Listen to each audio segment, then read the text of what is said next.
Hello everyone. इस video में हम देखेंगे कि पॉलिटी एम लक्ष्मीकांत जो कि ये किताब है, इसे कैसे पढ़ना है for the purpose of CDS। क्योंकि जो 80% ऑफ द क्वेश्चन है वो कुछ चुनिंदा चैप्टर से ही आता है और क्या ऑर्डर होगा जो आपको पढ़ने में मदद करेगा। और यहाँ पे साइड में पॉपअप शायद चलता रहे। तो सबसे पहले मैंने इसको 4 ग्रुप में बांटा है, माइलस्टोन 1, 2, 3 एंड 4। तो माइलस्टोन 1 में कौन कौन से चैप्टर हैं, अगर आप लक्ष्मीकांत अभी ले करके उसमें अगर टिक लगा लें या तो ऑर्डर नोट कर लें तो शायद ये आपको और हेल्प करेगा। तो सबसे पहला चैप्टर है हिस्टोरिकल बैकग्राउंड। इसमें थोड़ी सी हिस्ट्री की चीज़ें हैं कि कैसे कैसे चेंज हुआ, regulating act, government of India act 1919। तो मैं इस चैप्टर से शुरू करने को रिकमेंड नहीं करता हूँ, ये आपको बाद में पढ़ना है। ये इंपॉर्टेंट है बट इट्स बेटर अगर आप इसको बाद में पढ़ें क्योंकि इसमें याद करने वाली चीज़ें ज़्यादा हैं। तो सबसे पहले जो चालू करते हैं हम वो है मेकिंग ऑफ द कॉन्स्टिट्यूशन से, chapter 2।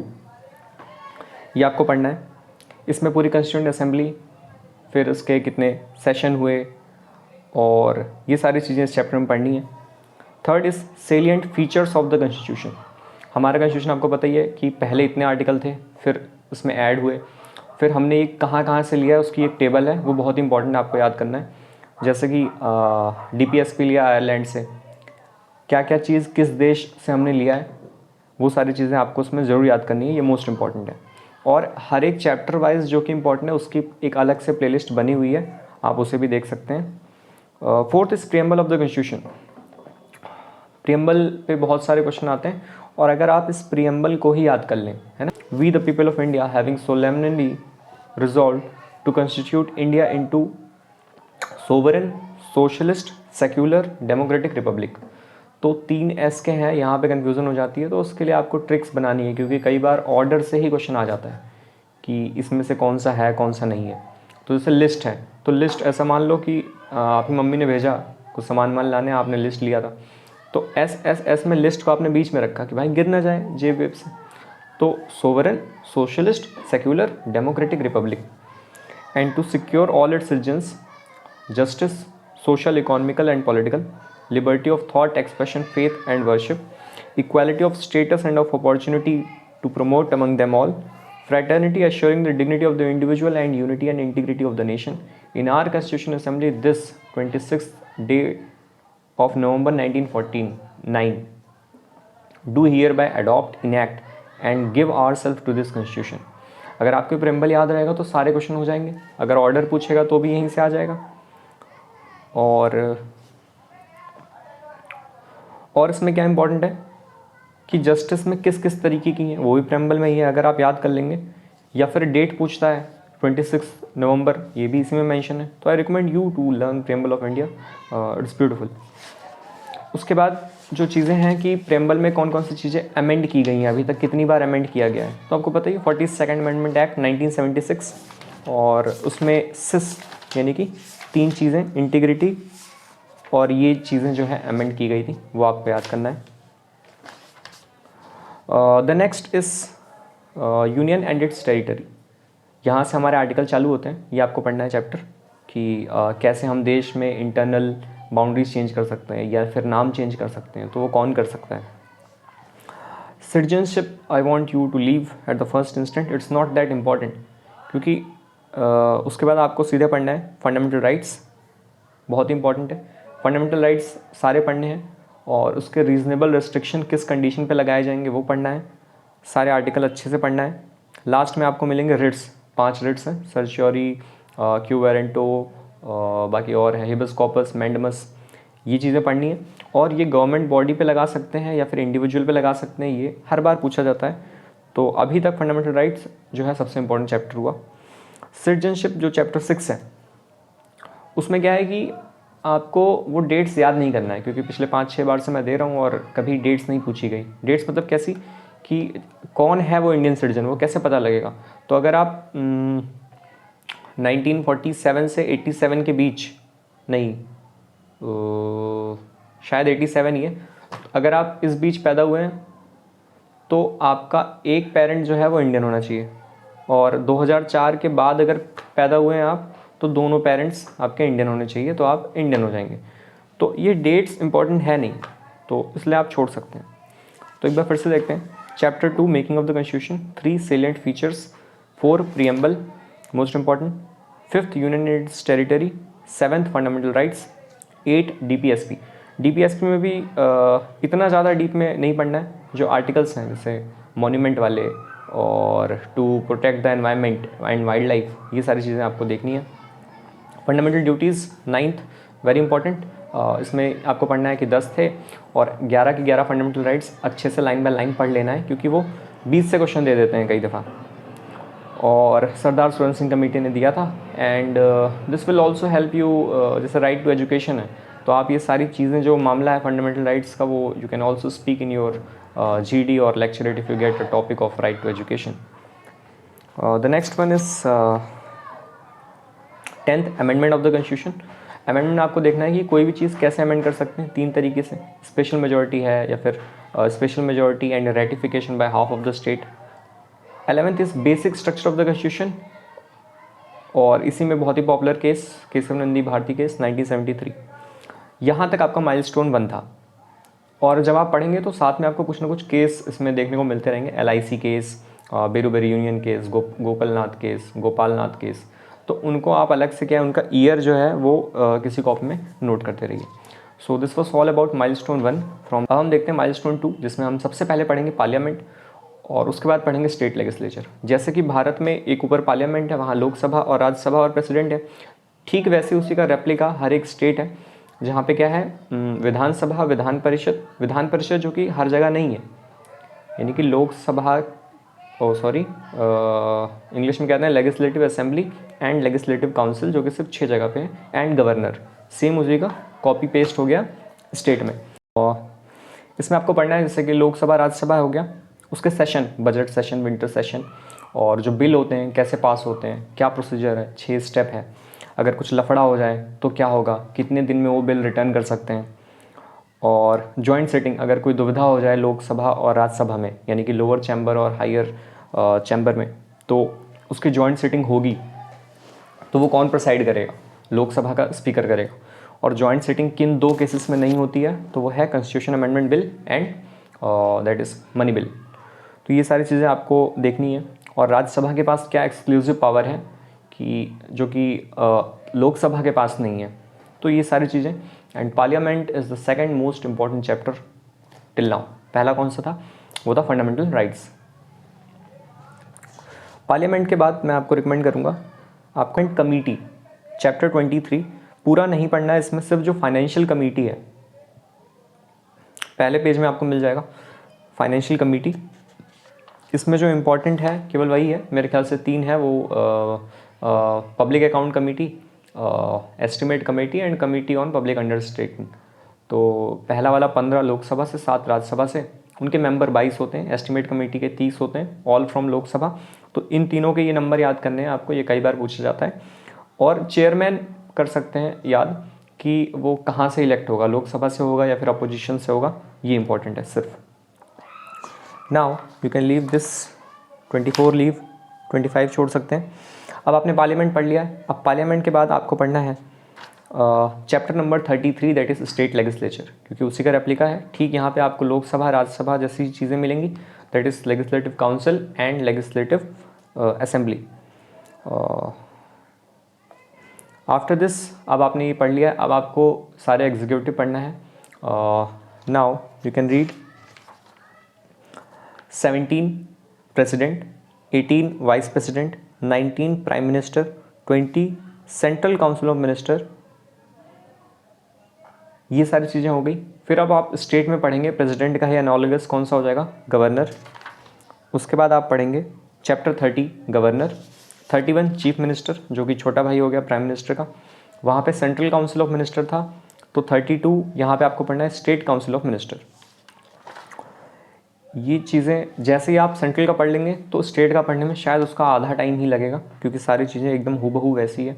While reading all this president, vice president and these things you have to remember कि ओथ कौन दिला रहा है, ये शख्स रिज़ाइन किसको करता है, अपॉइंट किसकी तरफ से होता है, एंड व्हाट आर हिज और हर पावर्स। जैसे ordinance making power of the president is very important, I think article 123 और 213 इट इज़। और सेंट्रल काउंसिल ऑफ मिनिस्टर में एक चीज़ आती है कि 15% उस स्ट्रेंथ के ही लोग मिनिस्टर हो सकते हैं, लेकिन वहीं दिल्ली में यूनियन टेरिटरी में वो केस सिर्फ 10% हो जाता है। इस पर भी कितनी बार क्वेश्चन आया हुआ है।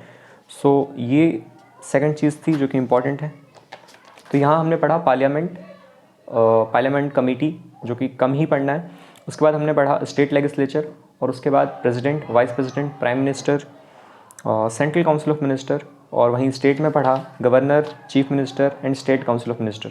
एक और है जो सेंट्रल में अटॉर्नी जनरल है, चैप्टर 52, और स्टेट में वो हो जाता है एडवोकेट जनरल 53। ये दोनों भी आपको पढ़ना है। अटॉर्नी जनरल कौन है? जैसे कि अगर कोई लफड़ा हो जाए, आपने सरकार की तरफ कोई केस कर दिया, तो वहाँ से सरकार के बिहाफ पे भी तो कोई लड़ेगा ना, तो वो कौन हो जाएगा? अगर सेंट्रल के लिए है तो वो अटॉर्नी जनरल, और अगर स्टेट के लिए है तो वो है advocate general of the state. और ये भी बहुत ही स्पेशल चीज़ है, क्योंकि ये पोस्ट टेम्परेरी बेस्ड पे है एक तरह से, and attorney is not debarred from doing his own practice. तो अटॉर्नी जनरल एक बहुत ही स्पेशल टॉपिक हो जाता है, शायद article 76, and you have to read this. And 51 is CAG, controller and auditor general. जितनी भी बिल्स होते हैं, रिपोर्ट्स होती हैं, इसको ऑडिट कौन करेगा? तो उसमें होते हैं controller and auditor general, that is CAG, article 148। ये आपको पढ़ना है। तो ये सारी चीज़ें थी माइलस्टोन 2 की, और अब हम माइलस्टोन 3 देखेंगे। उसमें मेनली जो फोकस होगा वो हमारा जुडिशरी पर होगा। Now we are going to start our third milestone, that is mainly judiciary. तो जुडिशरी में सबसे पहले आपको पढ़ना है सुप्रीम कोर्ट से शुरू करते हैं। चैप्टर 26 सुप्रीम कोर्ट पूरा पढ़िए। क्या क्वालिफ़िकेशन है, कौन बन सकता है, और इसके पावर्स क्या हैं। इसके पावर्स पे भाई बहुत बार क्वेश्चन आते हैं। उसके बाद आपको पढ़ना है हाई कोर्ट, हर एक स्टेट में है, जो कि chapter number 34 high court. Again you have to remember while reading these things, you have to keep things in mind about their qualification, oath, and most important in case of judiciary is the process of removal, how they are going to be removed, and their powers, their jurisdiction, कि वो contempt of court कर सकते हैं या नहीं, appellate jurisdiction है कि नहीं, this powers are very important. After that subordinate courts इतना इंपॉर्टेंट नहीं है, हल्का वेटेज है। और इसमें लेकिन आपको जो डिस्ट्रिक्ट कोर्ट्स हैं उसकी आपको जज की जो क्वालिफ़िकेशन है वो पढ़ना है कि 7 साल तक के लिए एडवोकेट बन सकता है वाला ही बन सकता है। तो सबऑर्डिनेट कोर्ट्स भी इंपॉर्टेंट है, आपको हल्का सा ही पढ़ना है, ज़्यादा कोई इशू इसमें है नहीं। Chapter 37 special provision for some state. कुछ स्टेट्स को स्पेशल प्रोविज़न है वो आर्टिकल 371 के तहत, और ये हर बार मैच द फॉलोइंग में आ जाता है, नहीं तो MCQ आ जाता है। Article 370 is quite famous because of Jammu Kashmir, वो हमें पता है, लेकिन आर्टिकल 371 शायद ना पता हो। तो आर्टिकल 371 A से लेके J तक है। तो जैसे A है, फिर B है, C है। देखो 371 C, तो उसके लिए आप ट्रिक विक बना लीजिए। जैसे C है तो C मणिपुर है, तो ये मैंने कैसे याद किया था कि 371 C स्टैंड्स फॉर चूतिया। तो चूतिया लोग क्या करते हैं, जैसे पहले नाग नागिन की मूवी आती थी तो उसमें मणि ढूंढते थे नागिन में, है ना, कि मणि मिल जाएगी, इसलिए उसको मारते थे अमावस की रात में, पूर्णिमा की रात में। तो C चूतिया क्या ढूंढ रहे हैं, मणि। तो 371 C स्टैंड्स फॉर मणिपुर। फिर D 371 D मतलब दो, तो दो कौन हो गए, आंध्र प्रदेश एंड तेलंगाना। फिर E F तो मैंने याद किया था सिक्किम का, वो बता नहीं सकता। और G 371 G stands for Mizoram, क्योंकि राम जी, मिज़ोराम राम जी है ना, श्री राम जी कहते हैं हम। तो 371 G इस मिज़ोरम, राम जी। H अरुणाचल के स्पेलिंग में ही H आता है। आई है गोवा का, जैसे अपने यूपी में कहते हैं ना कि हम आई फिर चला जाएगा वहाँ, बढ़िया खेलेंगे और देखेंगे।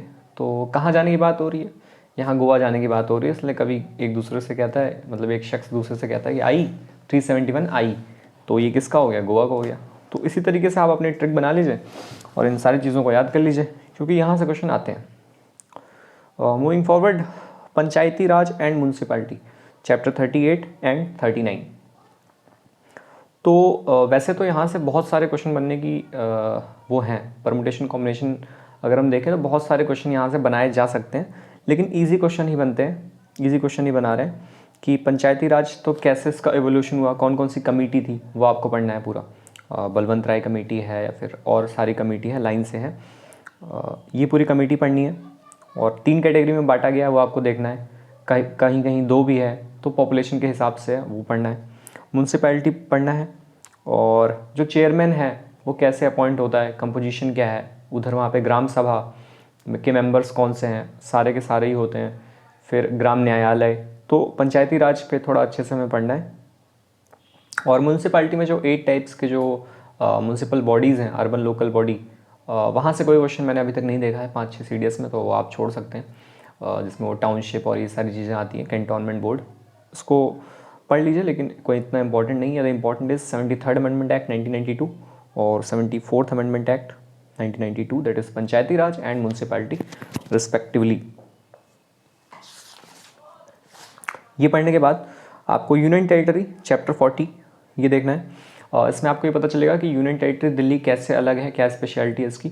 और वही चीज़ जो मैंने बताया था कि 10% है यहाँ पे काउंसिल ऑफ मिनिस्टर, तो दिल्ली में कितनी है सीट, 70, तो 10% हो गया 7, तो 7 ही लोग रहेंगे, यानी 1 चीफ मिनिस्टर और 6 और लड़के जो कि मिनिस्टर हो जाएंगे।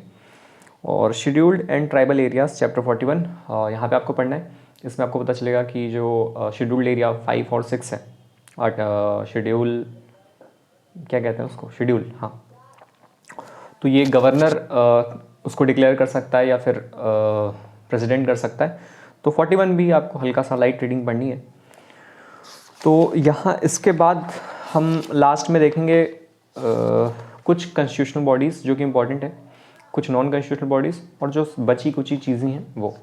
तो यहाँ तक हमारा माइलस्टोन 3 ख़त्म होता है और अब हम इसके बाद चालू करेंगे माइलस्टोन 4। तो इसमें हम शुरू करते हैं यहाँ से कॉन्स्टिट्यूशनल बॉडीज़। इलेक्शन कमीशन आपको पढ़ना है, दिस इज़ इम्पॉर्टेंट। यूपीएससी आप हल्का पढ़ सकते हैं, chapter 42 election commission, 43 UPSC. State PCS भी पढ़ सकते हैं, चैप्टर 44 हल्की सी पढ़नी, ज़्यादा कोई इंपॉर्टेंट इसमें है नहीं। उसके बाद जो इंपॉर्टेंट है 47, 48, 49 national commission for SC, ST and BC. इसकी पूरी डिटेल नहीं पढ़नी है, कंपोजिशन नहीं पढ़ना है, फंक्शन नहीं पढ़ना है, पावर नहीं पढ़ना है। पढ़ना क्या है, सिर्फ और सिर्फ article 338 SC, article 338 A ST, article 338 B is BC. यही क्वेश्चन आया है, स्टेटमेंट बेस्ड में भी आया है और वन लाइनर बेस्ड में भी आया हुआ है, यही आपको पढ़ना है। और नॉन कॉन्स्टिट्यूशनल बॉडीज़ में अगर देखें तो the most important thing is NHRC chapter 55 national human right commission, where you have to read about composition and ex official chairperson. 7 या 8 है, ये चेंज हुआ है तो नई एडिशन में से देख के पढ़ना है। टेन्योर 3 साल का है कि 7 साल का है, टेन्योर देखना है।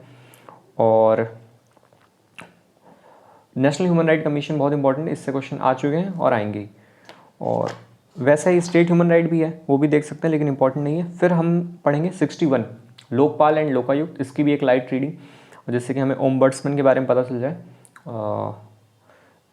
इतना ज़्यादा इंपॉर्टेंट नहीं है, जो इंपॉर्टेंट था वो हम डिस्कस कर चुके हैं, लेकिन आपको लोकपाल लोकायुक्त 61 पढ़ लेना है।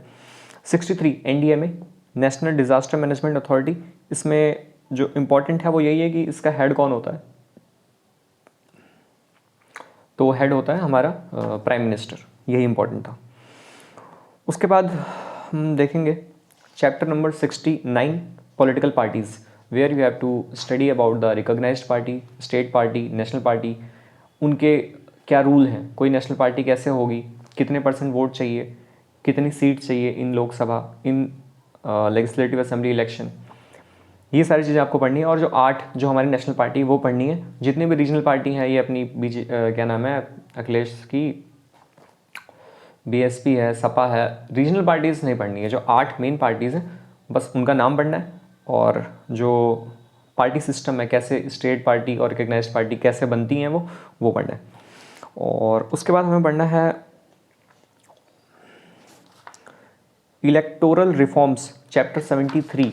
ये पूरा नहीं पढ़ना है, बल्कि 73.2 पेज पे जो लेफ्ट साइड में EVM की डिटेल्स दी हुई है, that is electronic voting machine, वो पढ़ना है कि पहली दफ़ा कहाँ यूज़ हुआ EVM, पहली बार फुल पूरे स्टेट में इलेक्शन कहाँ पे हुआ, ट्रायल बेसिस पे कहाँ हुआ, ये शायद 2 या 3 पॉइंट्स हैं, उसको पढ़ना है सिर्फ। Now the 76 is anti defection law, यानी कि 1985 anti defection law 1985 10th schedule I guess. और इसमें क्या है कि दल बदलू हिंदी में कहते हैं कि जैसे कि अगर कोई बीजेपी की तरफ से इलेक्शन जीत के गया और वहाँ पहुँचने के बाद वो सोचे कि मैं कांग्रेस में ज्वाइन कर लूँ, तो उसको हम क्या कर सकते हैं, हटा सकते हैं। कौन हटा सकता है? वो जो वहाँ का जो चेयरमैन होगा, स्पीकर होगा, because of this anti defection law. लेकिन कुछ एक्सेप्शन भी है, जैसे कि अगर 2/3 ऑफ द पार्टी, इस पार्टी के 2/3 ऑफ द मेंबर चाहें कि नहीं हम मिल के निकलना चाहते हैं, तो वो मिल के निकल के किसी के साथ ज्वाइन हो सकते हैं, तब ये मतलब इनवैलिड नहीं है। ठीक है, तो इसमें एक अमेंडमेंट एक्ट भी आता है, 91st अमेंडमेंट एक्ट 2003, तो ये भी आपको पढ़ना है। तो ये सारी चीज़ें थी जो कि इम्पॉर्टेंट था, और कुछ चीज़ें जो छूट गई हैं वो एक बार फिर से देख लेते हैं। हिस्टोरिकल बैकग्राउंड चैप्टर 1 सारा अगर आप पढ़ लें तो उसके बाद आपको ये एक बार पढ़ लेना है, क्योंकि इसमें याद करने को काफ़ी है। डायरकी सिस्टम कब आया, crown rule, company rule, regulating act 1771 और गवर्नमेंट ऑफ इंडिया एक्ट 1919, तो ये सारी चीज़ें आपको टाइम रहे तो पढ़ना है। Centre state relation chapter number 14, this is also important कि सेंटर और स्टेट में कैसे डिवीजन ऑफ पावर्स हुआ है, लेजिस्लेटिव पावर्स का, फाइनेंशियल पावर्स का, ये इंपॉर्टेंट है। और इसमें क्या है कि जैसे कि एक टैक्सेस वाली चीज़ें हैं, जैसे इनकम टैक्स है या फिर जीएसटी है, तो इसको कलेक्ट कौन करता है, लेवाई कौन करता है, डिस्ट्रीब्यूट किस में होता है। तो जो भी जीएसटी है वो लेवाई यानी इम्पोज कौन कर रहा है, सेंटर। कलेक्ट कौन कर रहा है, सेंटर। और डिस्ट्रीब्यूट किसके बीच हो रहा है, सेंटर और स्टेट के बीच। वैसे इनकम टैक्स है, लेकिन अगर लिक्वर की बात करें, दारू वारू, तो collected by state, levied by state, और स्टेट के पास ही रहेगा। तो हर एक का अगर देखेंगे तो बहुत सारे हो जाएगा, तो इतना पढ़ने की ज़रूरत नहीं है। जो इंपॉर्टेंट लगे इसमें से इनकम टैक्स हो गया, जीएसटी हो गया, लिक्वर हो गया, तो इन चीज़ों को आपको देखना है। और सेंटर किन चीज़ों पे कानून बना सकता है, union list, state list, state वाले बनाएंगे, और जो कंकरेंट लिस्ट है उसमें दोनों बना सकते हैं। और अभी 5 चीज़ें निकाल करके कंकरेंट में डाली गई है, तो उन 5 को आपको याद कर लेना, वो इम्पॉर्टेंट है। और सेंटर स्टेट रिलेशन इंपॉर्टेंट है, बहुत ही बड़ा चैप्टर है, और बहुत ज़्यादा क्वेश्चंस बनाए जा सकते हैं। ये नहीं कह रहा हूँ कि इससे क्वेश्चन आते हैं, तो इसको लास्ट में ही पढ़ो क्योंकि काफ़ी बड़ा है, बाकी इंपॉर्टेंट तो है, अच्छा है, मज़ा भी आएगा। इंटर स्टेट रिलेशन, और इसमें आर्टिकल 263 होती है। जोनल काउंसिल बनाता कौन है, प्रेसिडेंट, हेड कौन होता है, पीएम। और इंटर वाटर डिस्प्यूट वाला है आर्टिकल 262, कावेरी वाला चलता है। इमरजेंसी प्रोविजन चैप्टर 16, जिसमें कि 3 ही है, बहुत ही इंपॉर्टेंट चैप्टर है ये, 352, 56, 60, that is national emergency, state emergency and financial emergency. सारे ही आर्टिकल जो हमारे फंडामेंटल राइट है वो सस्पेंड किए जा सकते हैं, एक्सेप्ट आर्टिकल 20 एंड 21। तो आपको ये पढ़ना है कि ये सारी चीज़ें पढ़ना है, और कितने टाइम के लिए लगाया जा सकता है, अगर इसको रीअप्रूवल कराना हो तो कौन करेगा, टाइम पीरियड क्या है, ये सारी चीज़ें पढ़नी है। उसके बाद तो यहाँ तक हमारी पूरी पॉलिटी थी, जहाँ से आपके 85 to 90% ऑफ द क्वेश्चंस जो है वो सीडीएस में आएंगे। इन केस आपके पास टाइम बचता है तो आप जितने भी चैप्टर बचे हुए हैं कॉन्स्टिट्यूशनल बॉडीज़ के या नॉन कॉन्स्टिट्यूशनल बॉडीज़ के, उन सबको एक बार लाइट रीडिंग कर लेनी है, ताकि एक अलग सा कॉन्फिडेंस आ जाए कि भाई मैंने तो पूरा पढ़ा हुआ है। लेकिन जिन चीज़ों को milestone 1, 2, 3 and 4 we have discussed so far, around 90% या 85 कह लूँ, 85 to 90% of the question are going to be from these chapters only, and the order which we have discussed so far will help you to understand things better and to remain and to retain it for a longer period of time. तो अगर फिर भी आपके पास time है तो सबसे आसान तरीका तो यही है कि कवर टू कवर पढ़ लीजिए, और नहीं तो ये जो स्ट्रेटजी है वो आपको हेल्प करेगी। And case you have an issue you can connect us on Instagram, यहाँ पे शायद आ जाए popup today's.newspaper where you will get news updates, वो भी लगा दूंगा, और सम एजुकेशनल स्टफ और कोर्स।